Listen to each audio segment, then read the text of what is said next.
Ethiopia's healthcare system. Yeah. It's really feeling the pressure right now, maybe even reaching a breaking point. Think about it needing medical help, but finding, limited services, professionals stretched thin. That's the picture we're getting from looking into this recent nationwide partial strike by health professionals there. Yeah, it's a worrying situation.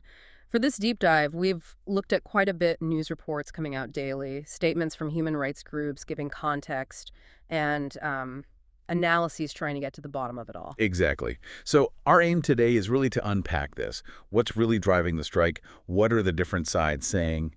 And importantly, what could this mean for Ethiopia down the line? Let's start at the beginning. What are the fundamental issues pushing these professionals to take such drastic action? Well, it seems to boil down to a mix of problems that have been simmering for a while. One huge issue, you see it everywhere in the reports, is just inadequate pay. It's actually quite shocking, some doctors reportedly earning less than $100 a month. $100? Wow. Yeah.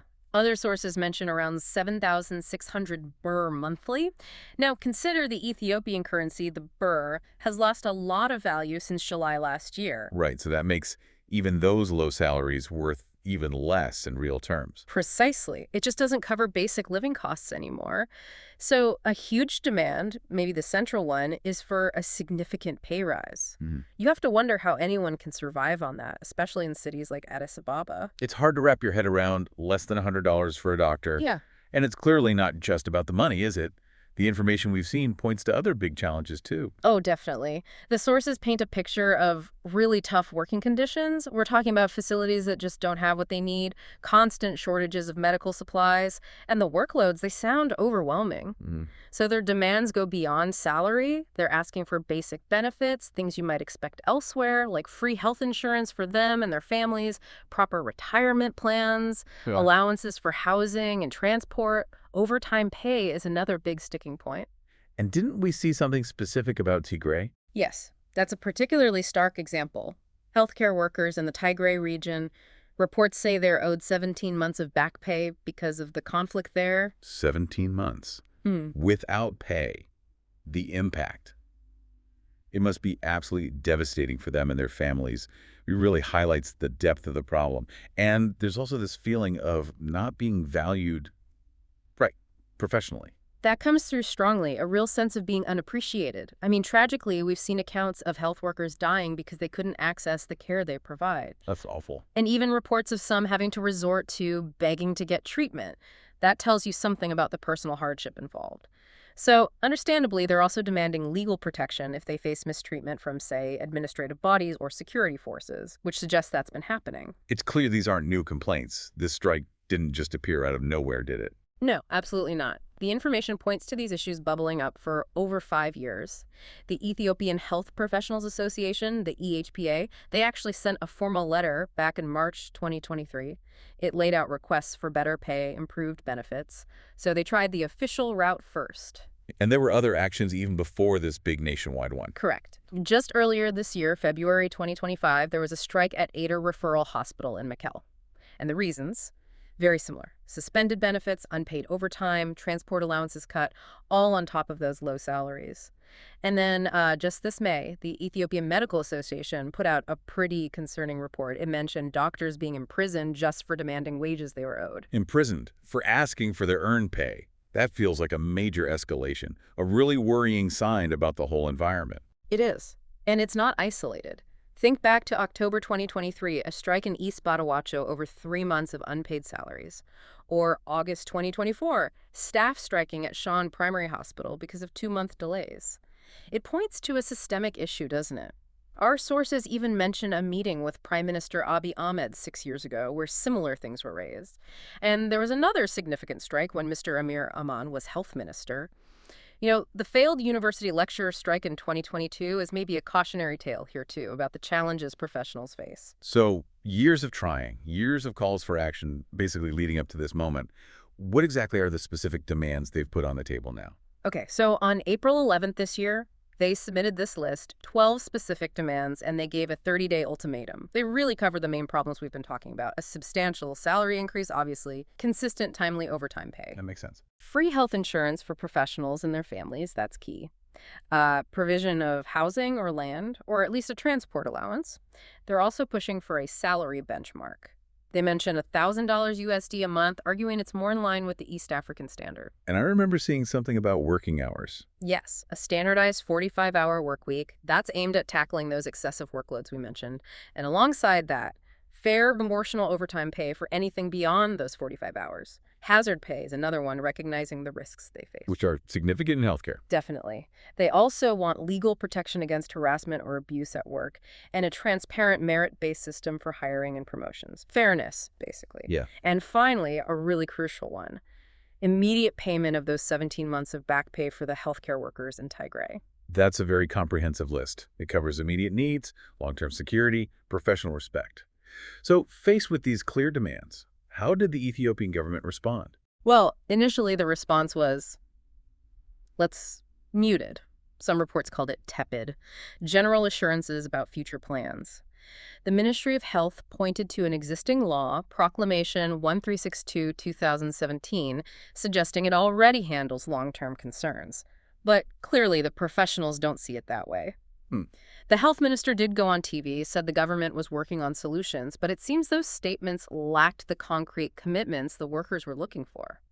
But things shifted pretty dramatically once the partial strike actually started, didn't they? The government's tone changed. Yes, it became much firmer.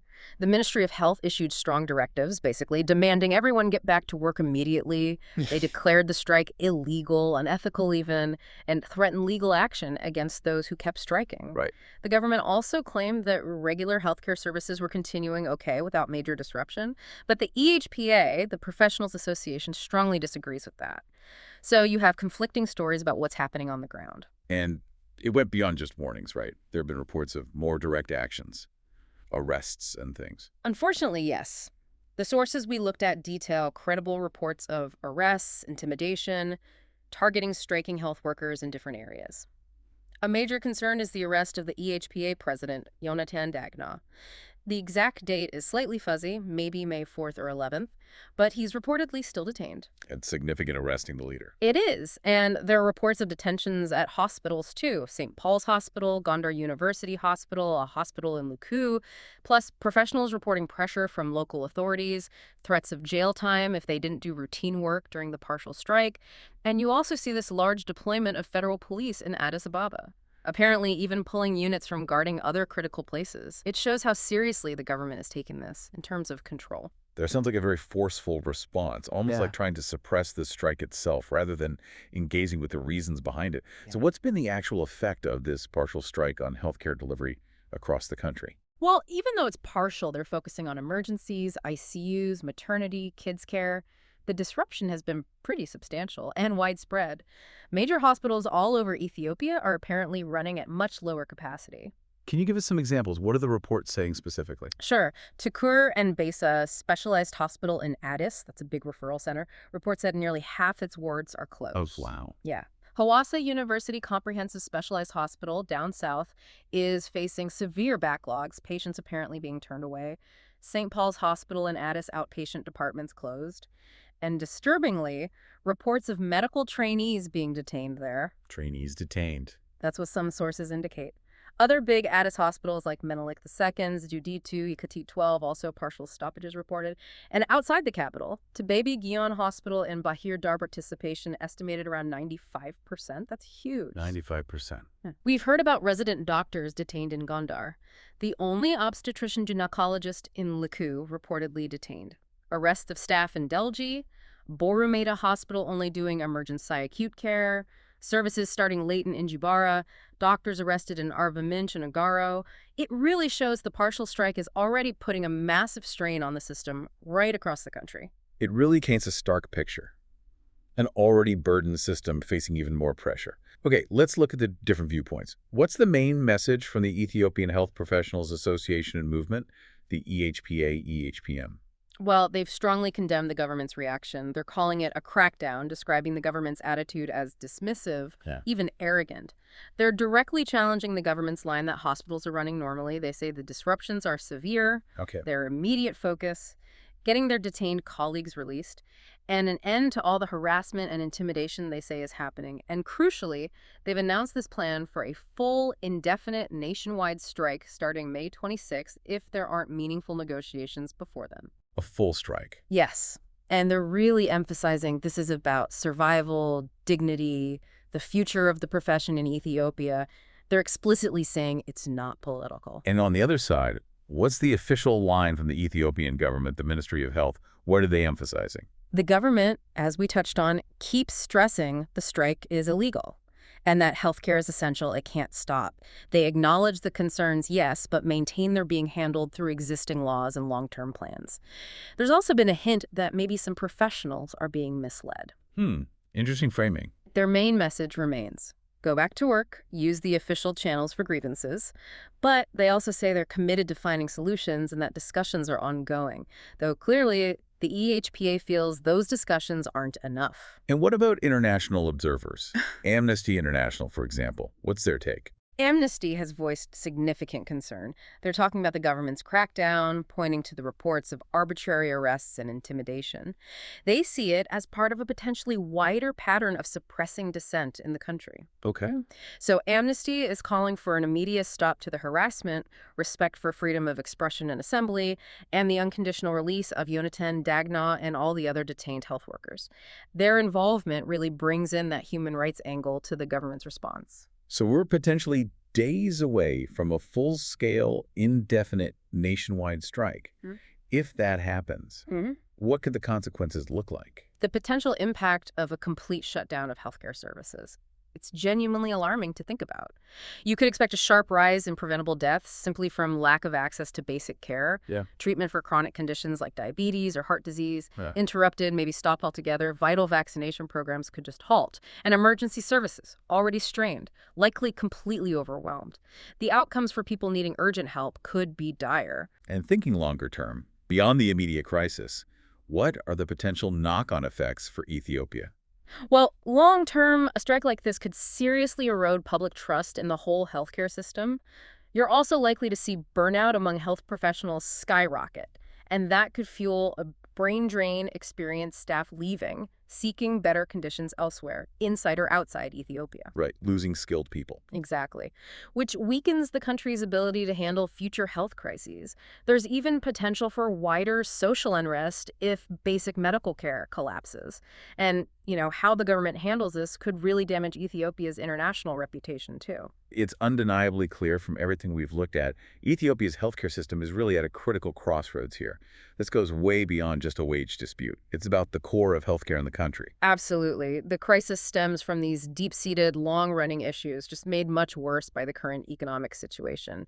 And as we've seen, the government's response so far seems to have, well, unfortunately, just ramped up the tension instead of resolving it. So as we wrap up this deep dive, maybe something to leave you, the listener, thinking about is this. What value does a society truly place on the people who care for its health?